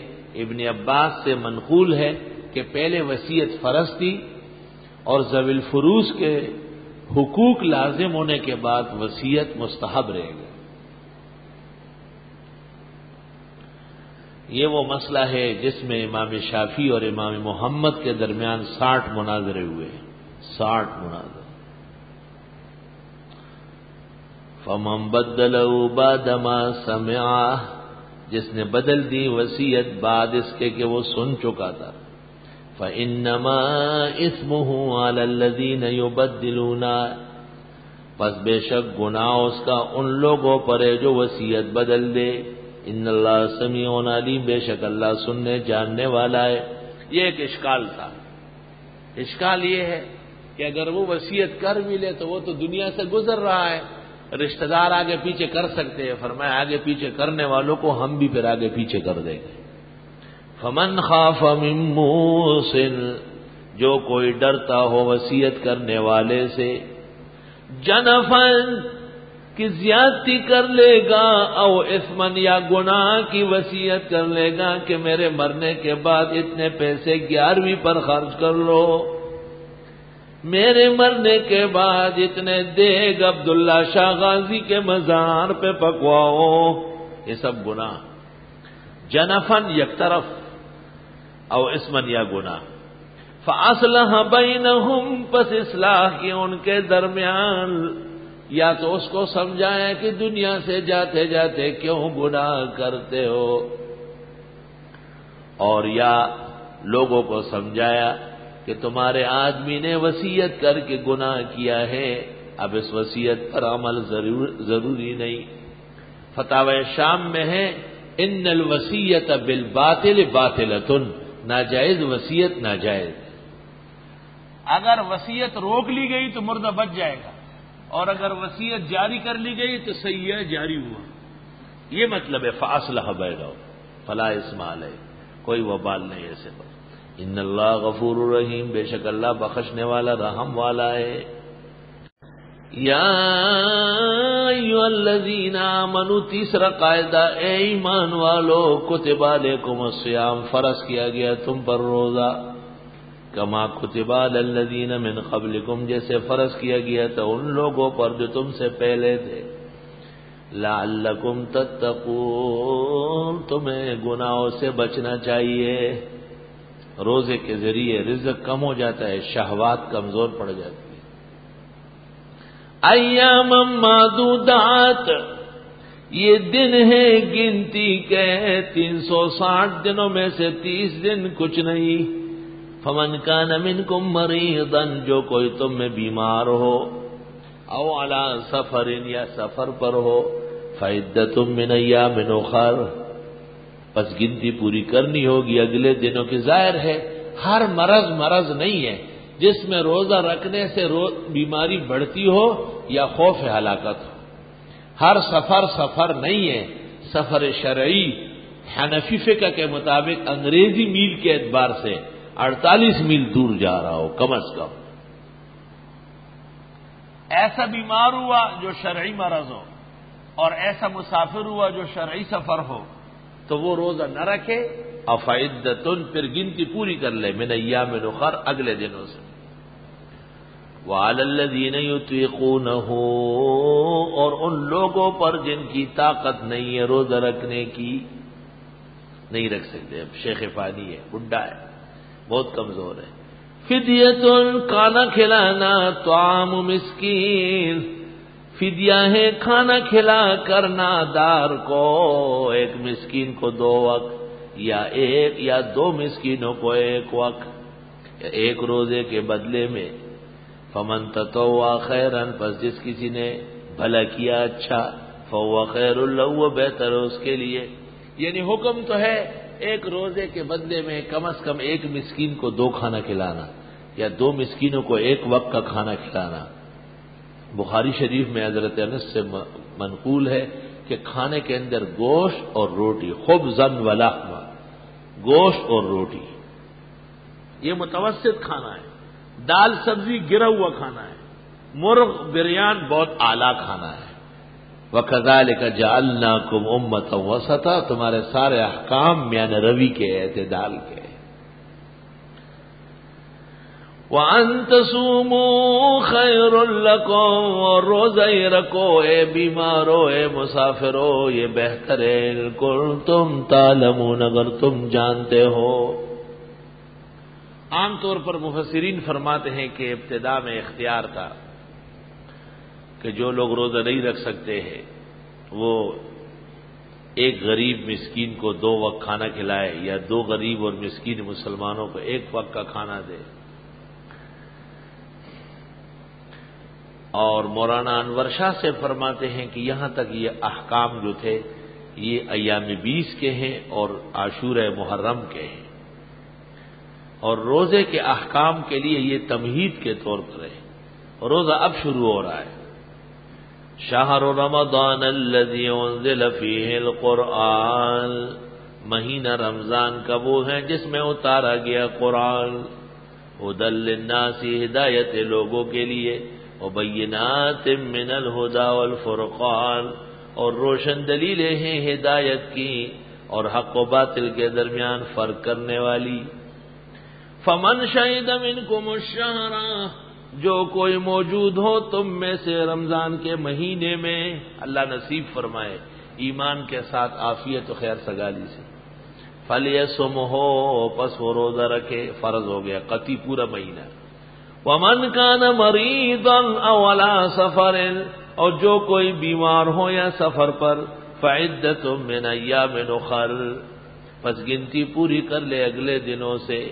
یرید اللہ بکم اليسر، چاہتے ہیں اللہ تمہارے بارے میں سہولت، ولا یرید بکم العسر، اور نہیں چاہتے ہیں تم کو دقت میں ڈالنا، ولتکملوا العدۃ، اور تمہیں گنتی پوری کرنا چاہیے، وَلِتُكَبِّرُوا اللَّهَ عَلَى مَا هَدَاكُمْ، اور تمہیں اللہ کی بڑائی کرنا چاہیے جیسے انہیں تمہیں سمجھ دی، وَلَعَلَّكُمْ تَشْكُرُونَ، اور تمہیں چاہیے کہ شکر کر لو۔ یہاں سے حقیقت میں وہ 18 احکام ہیں جس کو ہم کہتے ہیں القواعد المنتظمہ لتدبیر المنزل، توحید و رسالت کے ساتھ تہذیب الاخلاق کا مرحلہ تھا۔ جہاد میں مومن مجاہد کے اوصاف عشرہ ہے، اور پھر السیاست المدنیہ، ملک کی سیاست کے لیے 4 قوانین نافذ فرمائے۔ ظالم سے بدلہ لو، کتب علیکم القصاص، مال کی تقسیم کر لو، کتب علیکم اذا حضر احدکم الموت ان ترک خیرا الوصیہ، مال کی تقسیم قاعدہ شریعہ سے کرو۔ روزے رکھو، تحمل پیدا کرو مشقت کا، اور آگے ہے کہ حرام نہیں کھاؤ، رشوت ستانی نہیں کرو۔ یہاں سے ایسے 18 قاعدے ذکر ہو رہے ہیں جس سے گھر سازگار ہو۔ مجاہد کا اپنا گھر تباہ و برباد ہو تو وہ ملک کیا فتح کرے گا اور جہاد کیا کرے گا۔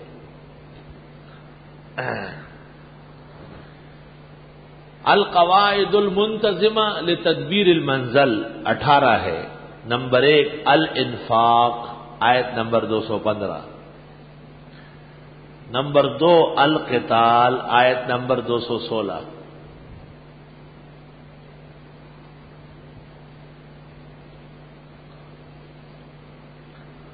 اور نمبر 3 حکم القتال فی اشہر الحرم،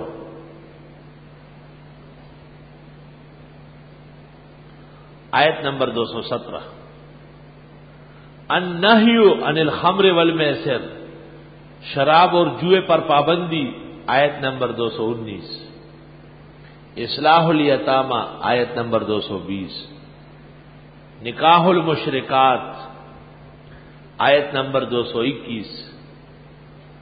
جماع فی الحیض، آیت نمبر 222۔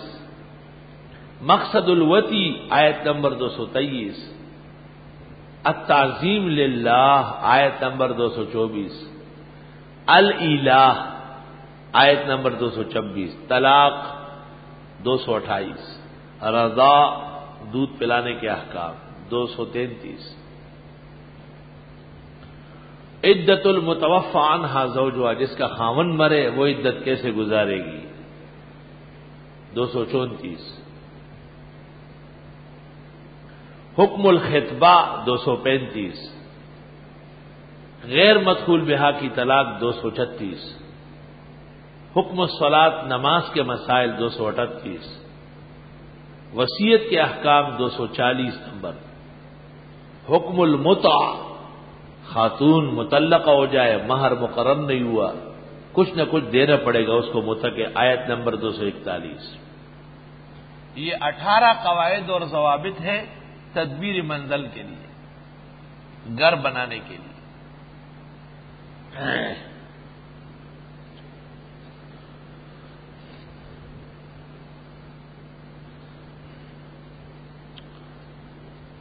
وَإِذَا سَأَلَكَ عِبَادِي، اور جس وقت پوچھے آپ سے میرے بندے، میرے متعلق سوال کرے کہ میں دور ہوں یا قریب۔ حدیث میں ہے کچھ لوگوں نے پوچھا تھا اقریب ربنا فنناجیہ ام بعید فننادیہ، ہمارا رب قریب ہے سرگوشی سے بلائے یا دور ہے چلا کے بلائے۔ اور جب پوچھے آپ سے میرے بندے میرے متعلق فإنی قریب، پس بے شک میں بہت نزدیک ہوں، اجیب دعوت الداعی، قبول کرتا ہوں دعوت کرنے والے کی، اذا دعان، جب بھی وہ مجھ سے مانگے، دعا کرنے والا جب بھی دعا کرے میں قبول کرتا ہوں۔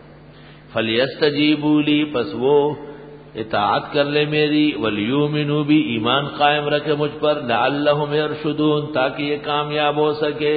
رشد یرشدو کے معنی آتے کامیاب ہونا۔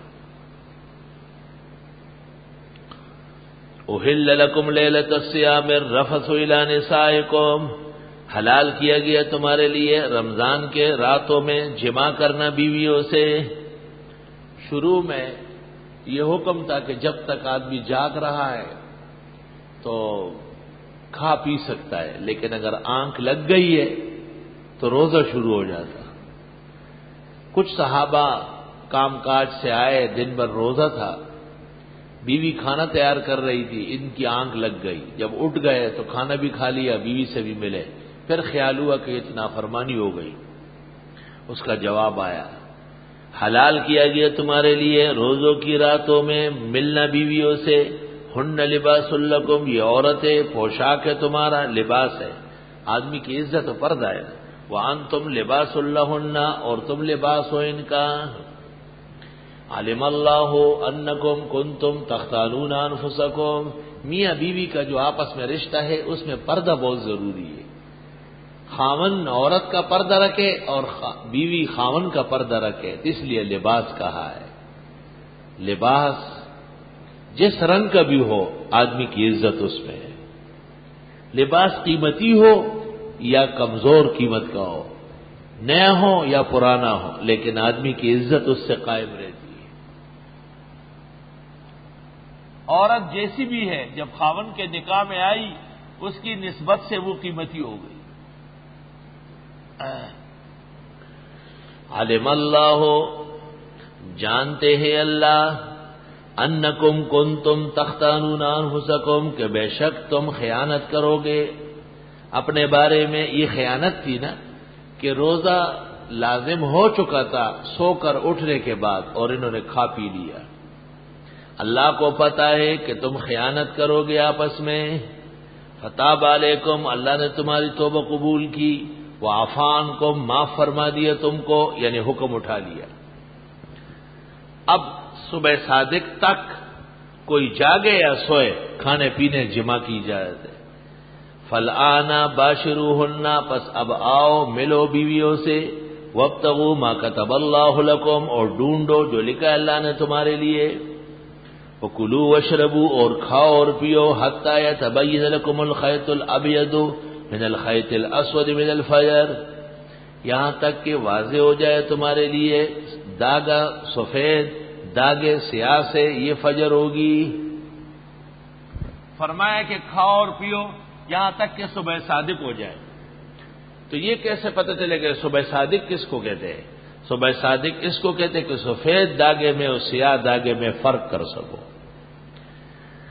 بعض صحابہ کے متعلق بخاری شریف میں آیا ہے کہ انہوں نے سچ مچ داغے لے لیے اور ان کو دیکھتے رہے، حالانکہ سفید داغے سے مراد سفید سحر ہے اور سیاہ داغے سے مراد رات کا اندھیرا اور ظلمت ہے۔ ثم اتموا الصيام الى الليل، پھر پورا کرو روزہ رات تک۔ علماء نے استدلال کیا ہے کہ رات شروع ہوتے ہی افطار کرنا ضروری ہے، غایہ مغایہ میں داخل نہیں ہے۔ ولا تباشروهن، نہیں مل سکتے عورتوں سے، وانتم عاکفون فی المساجد، اور تم اعتکاف کر رہے ہو مسجدوں میں۔ اعتکاف کے اندر جو ممانعات ہیں ممنوعات ہیں ان میں ایک مباشرت مع النساء ہے، اس سے اعتکاف ختم ہو جائے گا۔ تلک حدود اللہ، یہ اللہ کی حدیں ہیں، فلا تقربوا، ان کے نزدیک بھی نہیں آؤ۔ یعنی روزے کی حالت میں گو جماع منع ہے، لیکن تم بیویوں کو چومو نہیں، چاٹو نہیں، لپٹو نہیں۔ کیوں؟ آنکھ بکان نمک رفتو، نمک نیز شد۔ فلا تقربوا، گناہ کے نزدیک نہ پٹکنا۔ کذالک یبین اللہ آیاتہ، یوں بیان فرماتے اللہ آیتیں للناس، لوگوں کو، لعلہم یتقون، چاہیے پرہیزگار بنے۔ روزہ جب شروع ہوا تو فرمایا لعلکم تتقون، اور جب پورا ہوا پھر فرمایا لعلہم یتقون۔ سحری بھی سنت، افطار بھی سنت، سبحان اللہ۔ روزہ شروع کرنا بھی عبادت اور مکمل کرنا بھی عبادت، روزے کی ہر گھڑی عبادت اور طاعت ہے۔ وَلَا تَأْكُلُوا أَمْوَالَكُمْ بَيْنَكُمْ بِالْبَاطِلِ وَتُدْلُوا بِهَا إِلَى الْحُكَّامِ، کھانا نہیں مال ایک دوسرے کا آپس میں ناجائز طریقے سے، نہیں کھاؤ مال ایک دوسرے کا آپس میں غلط طریقوں سے۔ سودی نظام کو اسلامی نظام کہہ دیا، صرف اتنا کہ ان کے مدرسے اور دارالفتہ سے مہر لگے تو پھر کتا بکرا بنے اور گدھا بچڑا بنے۔ وَلَا تَأْكُلُوا أَمْوَالَكُمْ بَيْنَكُمْ بِالْبَاطِلِ، نہیں کھاؤ مال ایک دوسرے کا ناحق۔ وَتُدْلُوا بِهَا إِلَى الْحُكَّامِ، اور پہنچانا نہیں ان کو حاکموں تک رشوت دے کر۔ لِتَأْكُلُوا فَرِيقًا مِّنْ أَمْوَالِ النَّاسِ بِالْإِثْمِ، کہ کھانے لگو ایک حصہ، فریقاً حصہ، لوگوں کے مال میں سے گناہ کر کے۔ ہمارے مفتی کو اتنے ہزار اور ایک گاڑی دو، آپ کا کھاتا بینک کا اسلامی ہو جائے گا۔ واہ واہ واہ، عجب دور دیدم دری پادشاہے، کہ للو اپنجو ہمیں شد سپاہی۔ حرام حرام ہے، حلال حلال ہے، کسی ایک مدرسے اور دارالعلوم کے کام نہیں ہے کہ اسے حلال کرے۔ گناہ اور جرم، حرام خوری، سود خور اینڈ کمپنی، کوئی شک نہیں اس میں۔ نہیں کھاؤ ناجائز مال ایک دوسرے کا غلط طریقے سے، اور نہ پہنچاؤ ان کو حاکموں تک کہ کھا لو ایک حصہ لوگوں کے مال کا ناحق گناہ کر کے۔ وَأَنْتُمْ تَعْلَمُونَ، اور تم جانتے ہو، لوگ تمہیں مولوی کہتے ہیں۔ پہلے یہ پراپیگنڈا کہ یہ معیشت اور اقتصادیات کے ماہرین ہیں، اور اس کے بعد بینک کے ججمنٹ کو بہانہ بنا کے باقاعدہ ارتکاب شروع ہو گیا۔ استغفر اللہ۔ فخر العلماء صدر الوفاق حضرت مولانا دامت برکاتہم سے بات ہوئی ہے، پاکستان بھر کے فقہاء مفتیوں کا ان قریب متفق فتویٰ شائع ہو جائے گا اس سلسلے میں، دودھ کا دودھ پانی کا پانی ہو جائے گا۔ یسألونک عن الأہلہ، یہ پوچھتے ہیں آپ سے چاندوں کے بارے میں. ہمارے یہاں تو چاند واحد جمع سب چاند ہے. اہلہ ہلال کی جمع ہے، ہلال چاند کو کہتے ہیں. یہ سوال بعض لوگوں نے کیا تھا، ان کے نام بھی مفسرین نے لکھے ہیں. ابن عساکر نے ابن عباس سے نقل کیا ہے کہ سوال کرنے والا معاذ ابن جبل، ثعلبہ بن غنیمہ،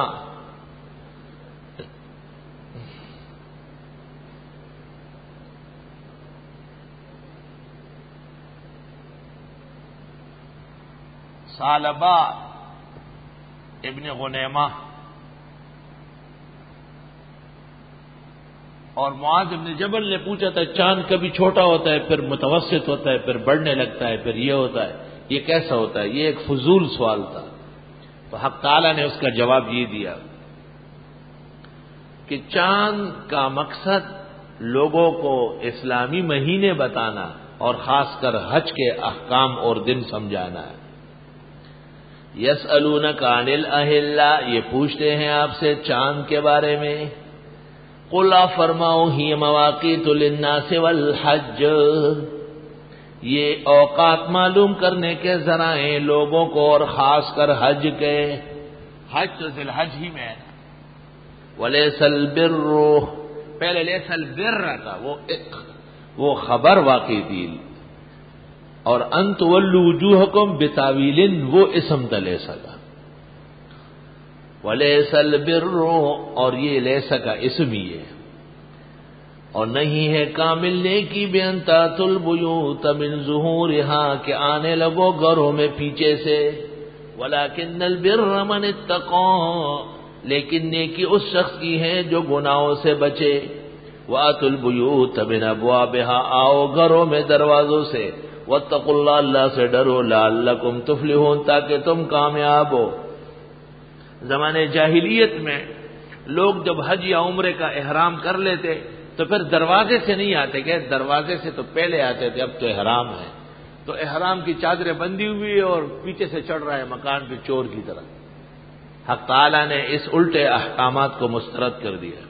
وقاتلوا فی سبیل اللہ الذین یقاتلونکم، اور قتال کرو اللہ کے راستے میں ان لوگوں سے جو لڑتے ہیں تم سے. ولا تعتدوا، اور زیادتی نہ کرو. ان اللہ لا يحب المعتدین، بے شک اللہ پسند نہیں فرماتے زیادتی کرنے والوں کو. اگر بیت اللہ شریف کے آس پاس جہاں کے حرم محترم کے احکام ہے، یہاں کے لوگ تم سے زیادتی کرنے لگے تو جواب دینے کی اجازت ہے، زیادتی پھر بھی نہیں کرو. وَاقْتُلُوهُمْ، ان کو مارو. حَيْثُ ثَقِفْتُمُوهُمْ، جہاں تم ان کو پاؤ. وَأَخْرِجُوهُمْ مِنْ حَيْثُ أَخْرَجُوكُمْ، اور نکالو ان کو جہاں سے انہوں نے تم کو نکالا ہے. وَالْفِتْنَةُ أَشَدُّ مِنَ الْقَتْلِ، اور فتنہ سخت ہوتا ہے قتل سے. حکم آیا کہ ان مشرکین کو مارو. مشرک کا وجود فتنہ ہے، اور فتنے کو ختم کرنا زیادہ ضروری ہے. اگر اس کے لیے قتل کی نوبت آئے تو وہ کم درجے کی بات ہے. لوگ آیت کو الٹا پڑھ دے، وَالْفِتْنَةُ أَشَدُّ مِنَ الْقَتْلِ. فرمایا مارو انہیں جہاں ان بدعتی اور مشرکوں کو دیکھو. خدا ان کو مارے تو پھر تم انہیں شہید کہنے لگو، شرم تم کو مگر نہیں آتی. وہ حکم یہ کہ تم مارو، اور تم نہیں مار سکے، خدا نے ان کو مار لگائی، ایسی لگائی کہ دنیا یاد رکھے.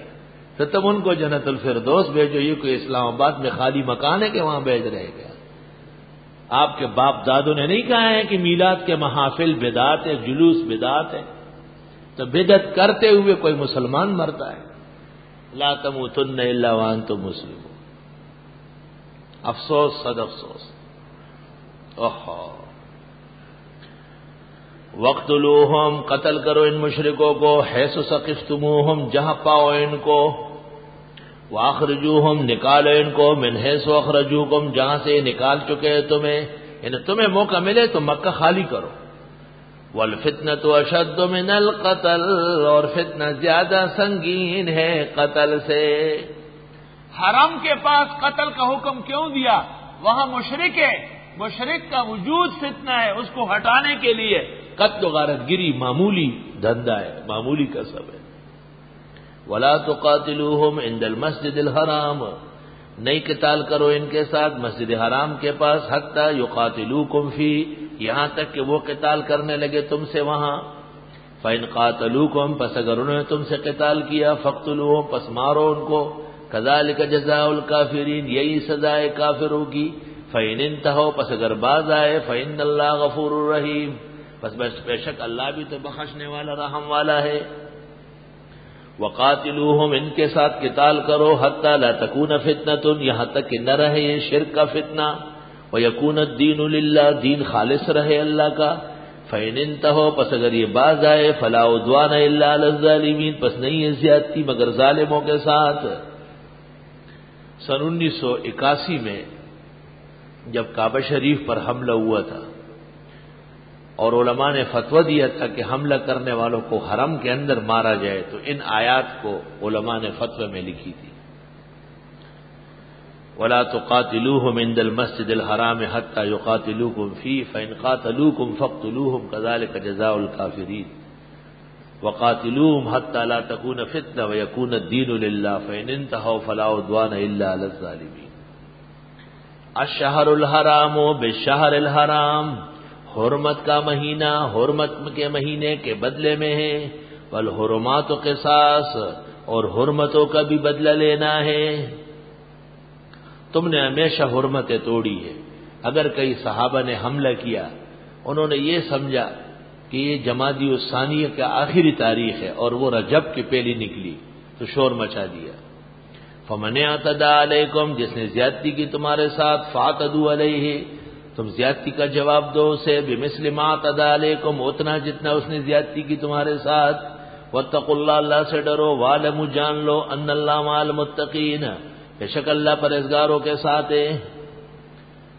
وانفقوا فی سبیل اللہ، خرچ کرو اللہ کے راستے میں، ولا تلقوا بایدیکم الی التہلکہ، نہ ڈالو اپنے ہاتھوں سے اپنے آپ کو ہلاکت میں۔ سمجھو بات کو، خرچ کرو تاکہ کافر کی طاقت ٹوٹے۔ خرچ نہیں کرو گے تو کافر مضبوط ہوگا، وہ آ کے تمہارا گھر، جائیداد، زمین، عزت، ملک سب چھین لے گا۔ تم نے خرچ نہ کر کے اپنے آپ کو خود ہلاکت میں ڈالا۔ وَأَحْسِنُوا، اور جب دے نہیں ہے تو احسن العلوم والوں کو دو۔ وَأَحْسِنُوا، خوب دل جمی سے دو، اخلاص سے دو۔ ان اللہ یحب المحسنین، بے شک اللہ پسند فرماتے احسنیوں کو، احسان و اخلاص سے پیش آنے والوں۔ خرچ کرو اور اپنے احکام بھی درست کرو۔ وَأَتِمُّوا الْحَجَّ وَالْعُمْرَةَ لِلَّهِ، پورا کرو حج اور عمرہ اللہ کے لیے۔ بعض علماء نے دونوں کو یکساں مانا ہے، لیکن علماء کہتے ہیں کہ اقتران فی النظم اقتران فی الحکم کو مستلزم نہیں ہے۔ حج پورا کرو فرض کی حیثیت سے، اور عمرہ پورا کرو سنت کی حیثیت سے۔ فَإِنْ أُحْصِرْتُمْ، پس اگر تم روک لیے گئے، فَمَا اسْتَيْسَرَ مِنَ الْهَدْيِ، پس جو تم سے ہو سکے قربانی۔ اگر تم نے بے جا احرام کھول دیا تو اس کے بدلے میں ایک دم بیچ دو، ایک جانور بیچ دو حدود حرم میں کٹوانے کے لیے۔ وَلَا تَحْلِقُوا رُؤُوسَكُمْ، مونڈنا نہیں سر کے بالوں کو، احرام کی حالت میں منع ہے۔ حَتَّى يَبْلُغَ الْهَدْيُ مَحِلَّهُ، یہاں تک کہ پہنچ جائے قربانی کا جانور اپنی قربان گاہ، جس جگہ اس نے قربان ہونا ہے۔ فَمَنْ كَانَ مِنْكُمْ مَرِيضًا، پس جو کوئی تم میں بیمار ہو، او بِهِ أَذًى مِّن رَأْسِهِ، یا تکلیف ہو اس کے سر میں، بیمار آدمی ہے، سر میں جوئیں ہو گئی ہے، بہت زیادہ بال ہے بڑے بڑے، اور بال مونڈنے پڑ رہے ہیں۔ حضرت کعب بن عجرہ کو آپ نے کہا تھا، اَحَوَامُّكَ يُؤْذِيكَ، کیا یہ کیڑے تمہیں تکلیف دیتے ہیں، سر کے بال مونڈو، اور پھر اس کے بدلے میں فدیہ دو۔ فَفِدْيَةٌ مِّن صِيَامٍ، پس فدیہ دو روزے رکھ کر، او صدقۃ، یا صدقہ دو، او نسک، یا قربانی دو، بکرا دو۔ فَإِذَا أَمِنْتُمْ، جس وقت تم امن سے ہوئے، فَمَنْ تَمَتَّعَ بِالْعُمْرَةِ إِلَى الْحَجِّ، پس جس نے ملایا ہو، فائدہ اٹھایا ہو عمرہ حج کے ساتھ۔ عمرہ اور حج کا جب ایک احرام ہو تو اس کو قران کہتے ہیں۔ حنفیہ آیت کو قران پر حمل کرتے ہیں۔ اور شوافی تمتع نکالتے ہیں اس سے. فمستیسر من الہدی، پس جو ہو سکے قربانی واجب ہے متمتع و قارن دونوں پر. فمن لم یجد، پس جو قربانی نہ پائے، فصیام ثلاثۃ ایام فی الحج، پس روزے رکھے 3 دن حج میں. وسبات اذا رجعتم، اور 7 دن جب تم حج سے فارغ ہوئے، خواہ وطن لوٹ کر یا وہیں رہ کر. تلک عشرۃ کاملہ، یہ 10 روزے مکمل ہے. ذالک لمن لم یکن اہلہ حاضر المسجد الحرام، یہ اس شخص کے لیے ہے کہ نہ ہو اس کے لوگ رہنے والے مسجد حرام کے. وہاں کے لوگ تمتع نہیں کر سکتے، وہ اس شرط پر کریں گے کہ انہوں نے اشہر حج میں عمرہ نہیں کیا ہو. واتقوا اللہ، اللہ سے ڈرو. وَاعْلَمُوا، جان لو، ان اللہ شدید العقاب، بے شک اللہ سخت عذاب دینے والا ہے. اس ضمن میں حج کی تفصیل.